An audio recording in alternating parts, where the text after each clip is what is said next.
السلام علیکم ورحمۃ اللہ وبرکاتہ۔ بسم اللہ الرحمن الرحیم۔ قیامت، پلصراط اور کوثر کیا چیز ہے؟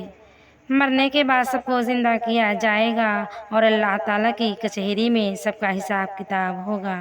اچھے کاموں پر ثواب اور انعام ملے گا اور برے کاموں پر عذاب اور سزا ملے گی، اور اس زندگی کے بعد پھر کبھی موت نہیں آئے گی۔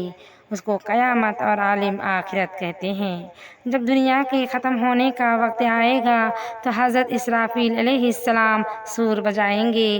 یہ سور ایک بہت بڑی چیز سینگ جیسا ہے، اس کی لمبائی اور چوڑائی زمین و آسمان کے برابر ہے۔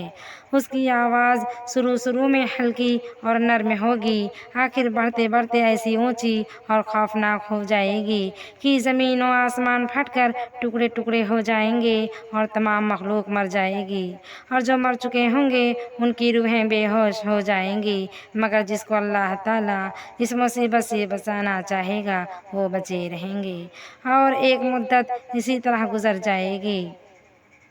جب اللہ تعالیٰ کو منظور ہوگا کہ تمام مخلوق پھر زندہ ہو تو پھر سور بجایا جائے گا۔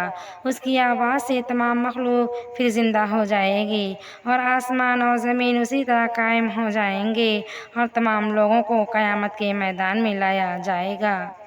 سورج بہت قریب کر دیا جائے گا، اس کی گرمی سے لوگوں کے دماغ ہڑیا کی طرح پکنے لگیں گے۔ اس تکلیف اور بھوک پیاس سے گھبرا کر سب لوگ انبیاء علیہ السلام کے پاس جائیں گے اور کہیں گے کہ اللہ تعالیٰ کے دربار میں ہماری شفاعت کیجیے اور ہم کو حساب و کتاب سے جلدی چھڑائیے۔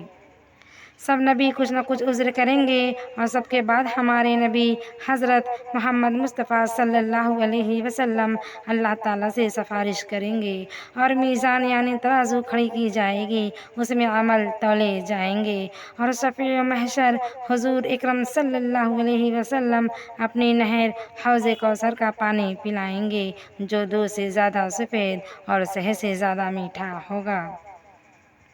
پلصراط دوزخ کے اوپر پل ہے جو بال سے زیادہ باریک اور تلوار سے زیادہ تیز ہے، اس پر چلنا پڑے گا۔